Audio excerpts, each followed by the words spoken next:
Au pied de la cathédrale, voilà 22 jours que ces grévistes de la faim ont planté leur campement de fortune. Donc ici, on rentre dans la tente, c'est notre habitation. Un lit où les couvertures s'empilent, quelques boissons entassées.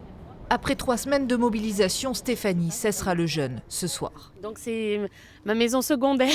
Ça va me faire un petit pincement au cœur de le quitter ce soir. La mère de famille ne peut plus tenir. Mais cette infirmière non vaccinée, suspendue depuis le 1er octobre, a déjà fait son choix de carrière. Mes valeurs professionnelles et mes valeurs personnelles ont été bafouées par tout ça. Donc non, moi je ne serai plus soignante, je vais me reconvertir.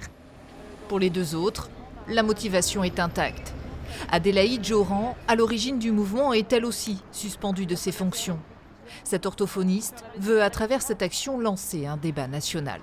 Je reste sur site. C'est une durée indéterminée. On est suivi médicalement. Et mon objectif, c'est vraiment qu'on puisse parler en toute transparence du mouvement, de la crise sanitaire, de la gestion de la crise sanitaire, des problématiques constitutionnelles et démocratiques. En attendant, le débat a lieu sur le parvis. Quelques citoyens s'arrêtent. Je suis passée devant et ça m'a vraiment ça m'a bouleversée.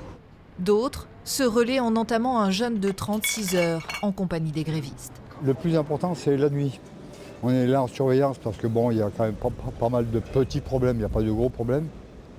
Ce qui leur permet, eux, de pouvoir vraiment se reposer. Depuis jeudi, le SAMU ne passe plus quotidiennement. Les membres de ce collectif No Pass déplorent également l'absence des politiques ou des représentants de l'État sur leur campement.